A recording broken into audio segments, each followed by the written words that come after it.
Azərbaycanda içlərində hərbçi də olmaqla 4 nəfər dövlətə xəyanətdə ittiham olunur. Oxaz xəbər verir ki, Dövlət Təhlükəsizliyi Xidmətində DTX ibtidai istintaqı başa çatdırılmış cinayət işi üzrə toplanmış materiallar Bakı Hərbi Məhkəməsinə daxil olub. Əldə edilmiş məlumata görə həmin şəxslər bir müddət əvvəl həbs ediliblər. Məlumata görə, xarici xüsusi xidmət orqanının nümayəndələrinə kömək etməklə casusluq formasında dövlətə xəyanət etməkdə ittiham olunan İlkin Qəmbərov və Vüsal Ağayev DTX tərəfindən görülmüş tədbirlər nəticəsində saxlanılaraq istintaqa cəlb olunmuşlar. Onlardan Vüsal Ağayev hərbçidir.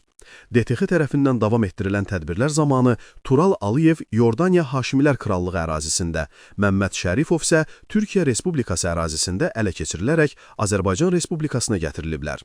Təqsirləndirilən şəxslərə qarşı Ağır Cinayət Məcəlləsinin 274-cü dövlətə xəyanət maddəsi ilə ittiham irəli sürülüb. Bu maddənin sanksiyasında 12 ildən 20 ilədək və ya işin hallarından asılı olaraq ömürlük azadlıqdan məhrum etmə cəzası nəzərdə tutulur.